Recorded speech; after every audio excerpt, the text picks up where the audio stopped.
you weren't able to play football anymore, you wouldn't have anything to fall back on.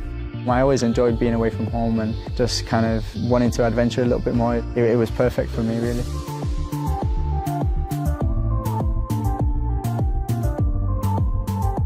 Jack, great to see you.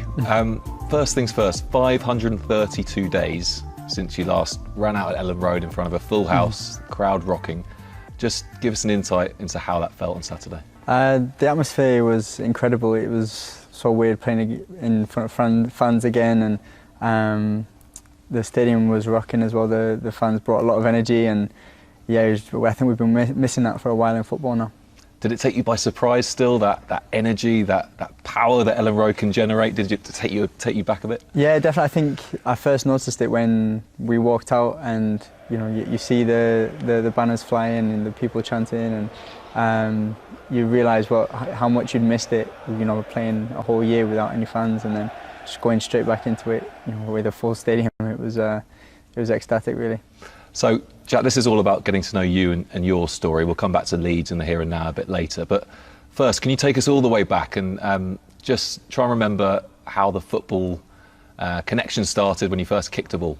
Well, my mum always says that I was walking by the time I was 9 months old, and then as soon as I was walking, she said I had a ball at my feet and was always playing with the ball. So that's kind of how I got into football. It's always been a part of my life, always been a part of the culture here in England, really. And as I grew up, I just grew this passion for the game, and I just love to play it. So it's something that I've always enjoyed doing, and as I grew older, just continued to work on it to improve and better myself. So you're born in Stoke and a Liverpool fan as a young lad, but you realise every young kid's dream, 7 years old, joining Manchester United and the academy. At the time, are you just sort of going along with it all, or do you kind of understand the scale of a place like United? Yeah, I think at that age you don't really understand exactly what you're going through. I just wanted to play football and enjoy myself, and so it was up to my mum really to decide what the best place was to be to continue growing and enjoy my football, and she chose United, and I've been grateful for them for helping me build the foundations that I have today, and all the ability and talent and stuff. They've really helped instill those foundations right from the start, really. So, yeah, it was a good decision for my mum, really, and I've been grateful for that ever since. Looking back at that time, you're 7 years there. Can you remember any little encounters with some of the star names there, or Sir Alex was there at the time, wasn't he? Yeah, Sir Alex was there. We ended up meeting him one time before we went on a trip to Milan. He came in the room, we were having a meeting, and kind of gave some words of inspiration. So it was great to see him. And the academy building was, as you get older, you go to the same facility as the first team. So the first team building was on one side, and the other side was the academy building. And you'd always, see the nice cars and stuff, or see them driving into training. And some of them were actually doing their coaching badges at the time. So we had, I remember Paul Scholes coming to train us sometimes, and Michael Carrick. And it's just great to see, the professionals and being in that environment where you can see and see how the first team players, how they are on and off the pitch, really. So at 14 years old, you make the very brave decision at the time to leave Manchester United. Can you take us back to that, when you made your decision, how you did? Was there anything in particular that... It's probably a little bit different. It started off with my mum. She was looking at all the age groups in the academy and looking how many kids actually go through the academy but don't make the first team, and in the end you don't see or hear about most of the players ever again. And so she was thinking about this and thinking about a way to have a backup plan, basically. And she started doing some research and found these football scholarships in the US. She first introduced the idea to me when I was 12, and at that age I was just in the academy. I didn't want to leave because the only thing I thought about was making it to the first team, and I think that can be a little bit sometimes of a problem in the academy. It's great if you've got players that are capable of getting to the first team, but for others that might need another option or something, then it's good to have an open mind. Sometimes sometimes it can be good to be narrow-minded, but others it can be good to be open-minded. And that's what my mum tried to help me understand was, if God forbid something happened, you got injured or you weren't able to play football anymore, you wouldn't have anything to fall back on. So it still takes a lot of courage, but have you always been that kind of guy, you know, getting out your comfort zone and wanting to experience different things, or did that come from that move?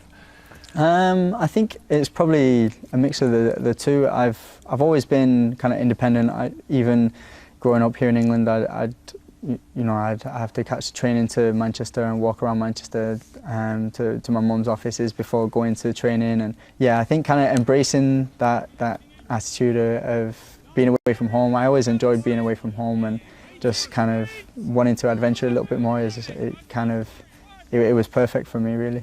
And I read somewhere, correct me if I'm wrong, but your mum saying the moment she thought, right, Jack's happy and I don't have to worry, calling her up about giant squirrels, is that? Oh yeah. So when I first went to visit, because I was jet lagged and I would wake up at 4 or 5 o'clock in the morning, and I remember telling my mum in the US, everything's so much bigger here, the food, even the squirrels are this big as well. So that was something she always makes a joke about. But yeah. It's funny how mum's mind works. She's like, he's all right now. Yeah, he's all right. And then from that, as you say, you throw yourself into this new place, new culture, and leave your family and your friends behind. But was there a moment where you ever doubted your decision, where you worried about whether it was the best thing for your development? I think throughout my time there in the US, probably all the way up until I went to New York, really, I always wondered what would have happened if I'd have stayed, because I was in the US, but I would see the likes of Scott McTominay, who was in my age group at United, and making appearances in Champions League and getting first team appearances here and there, and I was like, well, maybe that could have been me if I'd have stayed. But I think finally when I went to New York and I was able to play with the players that they had there and be in that environment, I realised I have no regrets, no regrets at all. I'm completely satisfied and happy that I came out here. I wouldn't have had it any other way, really. I was just going to say, 20 years old, the youngest and first draft pick in the MLS.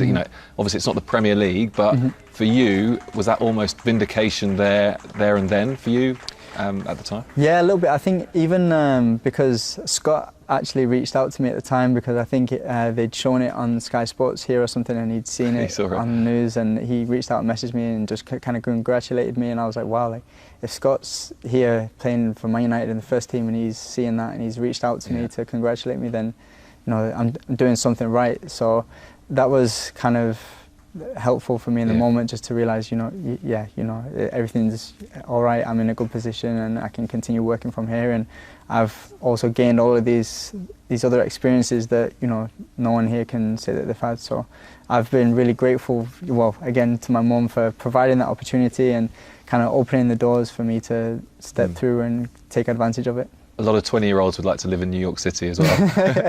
Maybe 21-year-olds, but yeah.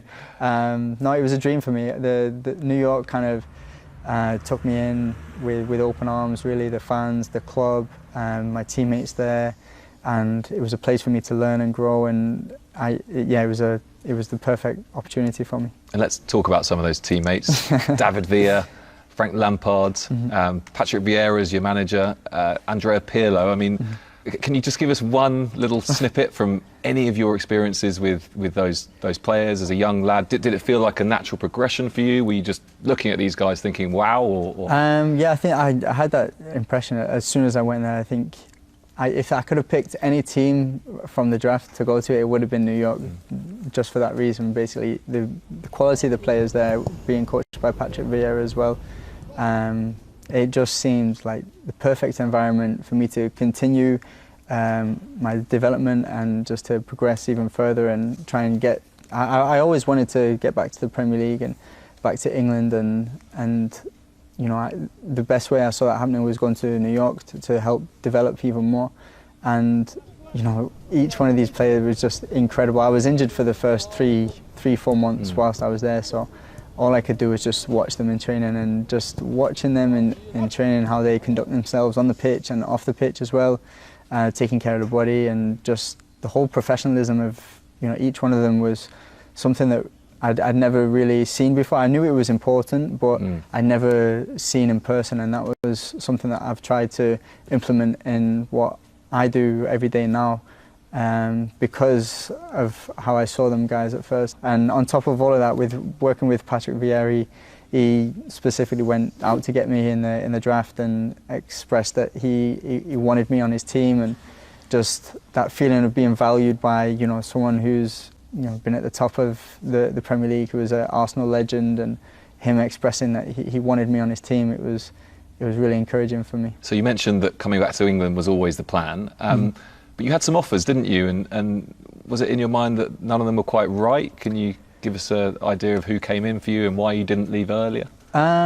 What, from New York? From New York. There was and Middlesbrough wanted to buy me straight away. There was a couple of teams in Spain that they wanted to buy, but I think with the MLS they make it a bit hard to leave. I think I was still under contract, and I had to forfeit something in order to leave, basically.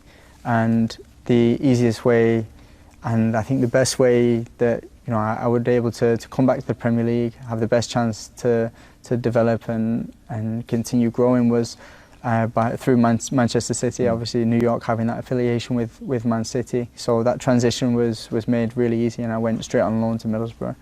It's a big change going from the US coming back to England, and there's a lot of things that you have to deal with. At the time at Middlesbrough I wasn't playing, so that was, you know, my first challenge, and then dealing with the fans and the culture here in England as well. Something I'd never really experienced. I feel like in the US it's all very family orientated and quite friendly, and was that a surprise? What was that like when you came over? I kind of expected it, but it's not something that I'd experienced before, so I had a little bit of trouble handling it, and especially when I came here to Leeds as well.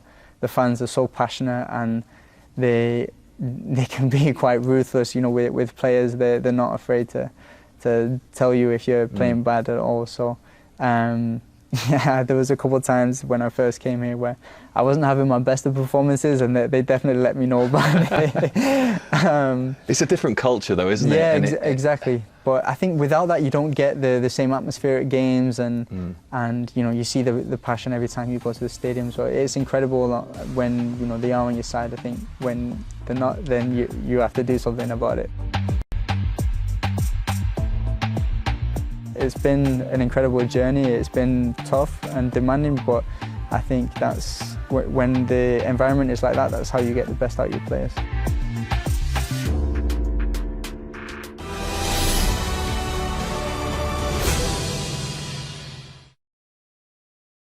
The semblance of normality returns. Fans are back. Why do players take the knee? Let's discuss some home truths. Racism isn't a comfortable conversation. But racism never went away. But someday soon, gestures of this sort will no longer be necessary. Racism is a real problem. It's societal. It's blatant prejudice. It's more than social media abuse. It's certainly bigger than football. In the fight against racism. And this here is much more than just a gesture. It's about recognising reality and demanding change. It's a symbol of pride and identity, pride in using our platforms to change. That's why players take the knee. So if you're a supporter, support this.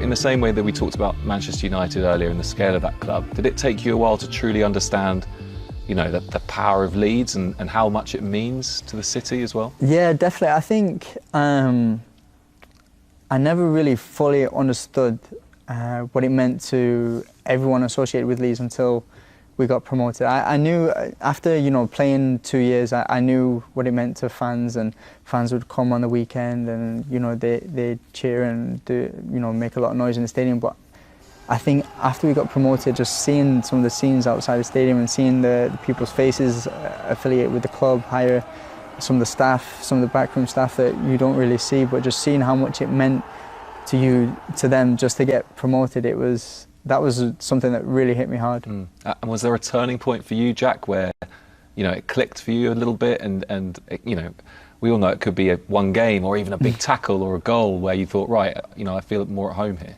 I think it's probably been more of a progression more than anything. I think I had quite a difficult time to try and win over the fans at first, but the better you play, the more you win them over, really. So I think even now it's still a process. I'm still trying to work on it, being more consistent and with my performances. But I think I'm definitely here at home now with the fans, and I know I have their support now. They keep you on your toes, don't you? They definitely keep me on my toes. Is it also fair to say you have to, you have to almost enjoy and embrace the pressure? You have to feel that, that, I don't know if you get nervous before games still, but that fear of failure.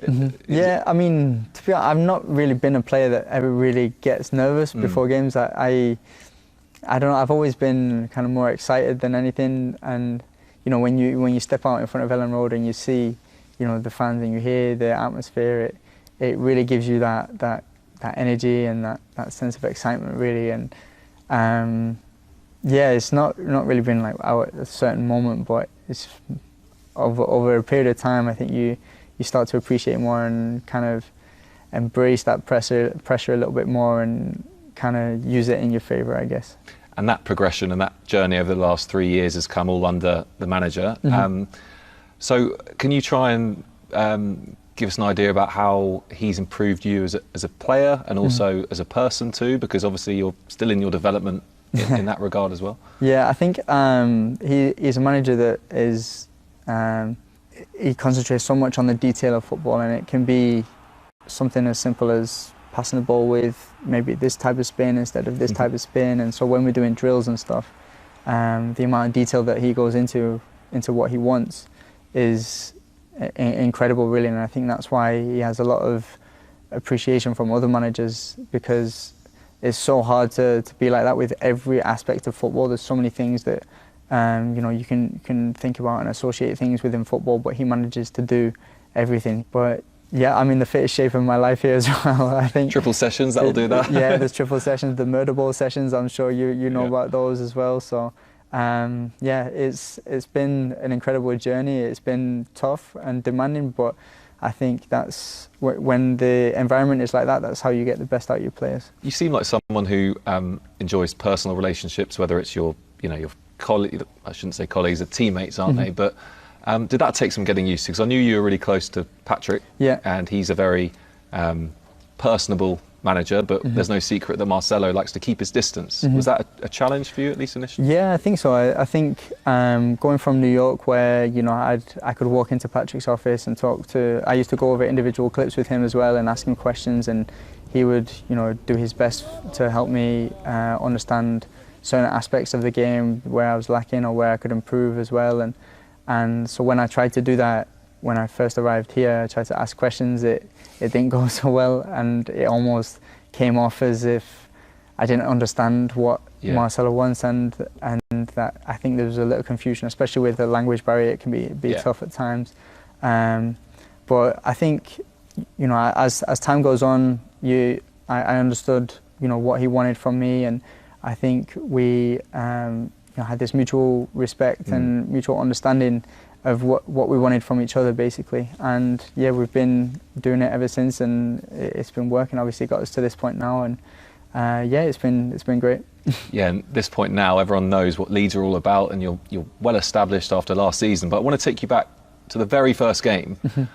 Lost to Liverpool, but it almost felt like it didn't matter that you lost that game, because you made a real mark there, didn't you? And you sort of showed everyone that what you're capable of, and you scored with your right foot. Yeah, yeah. Well, when that happens, that.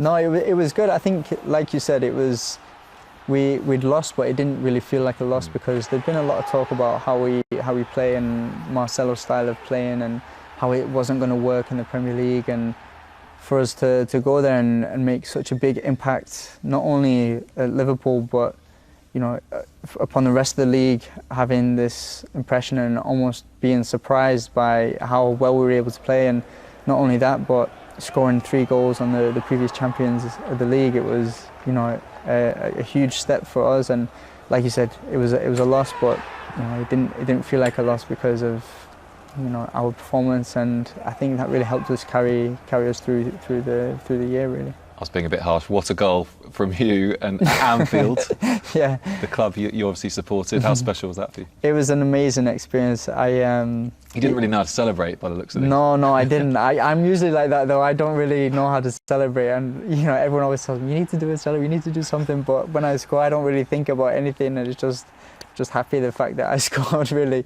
But even growing up a Liverpool fan, it was just an incredible experience being there. I remember walking out, looking at the pitch. I don't normally look at the pitch before games, but I went out specifically on Anfield, being a Liverpool fan, and I used to be able to see. Well, I saw the seats where my dad used to take me for games and stuff, and it brought back so many memories of watching Liverpool on Anfield, and that it gave me goosebumps before the game. So even then I was just so excited just to not only play against Liverpool, but start a career in the Premier League. It was something I was really looking forward to. Yeah, and quite right. And also a lot of people thought that you might tail away at the end of last season, the intensity that you guys play. How satisfying was that? I think 7 wins from the last 10 games. That really showed everyone, didn't it? Yeah. No, we always. I mean, for me, I always like to prove people wrong, and I'm sure it's the same for a lot of the guys here as well. So to do that, it was a good feeling. But I think we know as a team now. I think after the first year when Marcelo came in, it was tough going into playoffs, and the end of the first year was quite difficult mentally and physically. But coming into the second year, I think everybody was on the same page. We knew what to expect. We knew it was going to be like this the whole year, and everybody was accepted and kind of embraced this feeling that we've created in the training ground and on the pitch as well. And it's just been making it work for us really. And we knew we weren't going to die out, because we'd done it already in the second season of the Championship when we got promoted, and we were capable of doing it again. So. Yeah, it's something we know as a team that is one of our strengths, is our fitness, and we can continue doing that throughout the year. And for you personally, Jack, you signed officially as a Leeds player last month. How important is that? I mean, obviously you felt like a Leeds player for 3 years, but does it make you feel freer somehow, and that now you're officially here? A little bit, yeah. I think I was always really grateful for what I had at Man City. Like I said, the support system there was incredible, and I will always be grateful for what they helped, through a difficult process really at Middlesbrough, and then come to Leeds. In my first year, it wasn't exactly a smooth run, and they really helped me out with that. But I think after the last 2 years going on loan again, here the same club is. I feel a part of this club now, and I think when you make over 100 appearances on loan, it was I think it was about time. I think everybody was expecting it anyway. So no, I'm definitely happy to officially signed and be here, and yeah, nothing's going to change now. We're just going to continue doing what I've been doing for the last 3 years really. So good on you. And still only 24, a brief time playing under Pep, Marcelo Bielsa now for 3 years, Patrick Vieira, all these Lampards and Pirlos and David Villas. Do you feel like you've had a unique education, and how do you think it's equipped you for the rest of your career? Definitely unique. It's been good to see the professionalism of such high quality players from a young age, because I think implementing that from a young age and seeing what it takes to get to that level is really opened my mind to what I need to do in order to get there. And it's still a process. It's been a long process. I'm still working on it now. And I will continue working on it until I can reach the highest level that I can really. But using those players as an example to build my own career off, and taking parts of their careers that work for them, or things that might have worked for them, whether it be mentally or physically on the pitch or whatever. Just seeing that from a young age and just trying to use that in my favour as well has been beneficial. And Saturday reminded everyone of what you guys are all about and what Ellen Road's all about. So looking further ahead, what do you think you can achieve with Leeds? Is the sky the limit for this club? Yeah, I think so. I think we're a very ambitious club. We've always been like that from the start really, and everyone always talks about making Europe, and I don't think it's out of reach either. I think obviously we want to be as successful as we can and win as many games as we can. And, you know, if we can make Europe, that would be an incredible achievement, I think, for the club after, you know, coming back to the Premier League after 16 years last year and you know, making such a big mark. We just have to use that to build off of now. Finishing 9th last year, we have to aim to be better and try and make Europe. So it's definitely in our sights, and we're going to do everything we can to get there. And just looking, you've obviously got your whole career ahead of you, but just looking beyond just for a second, you've experienced New York. Does that give you a little taste of what's out there around the world? Do you ever see yourself, you know, leaving the UK again for a period of time? I've always said, you know, I'd love to, you know, end up going back to the US at some point.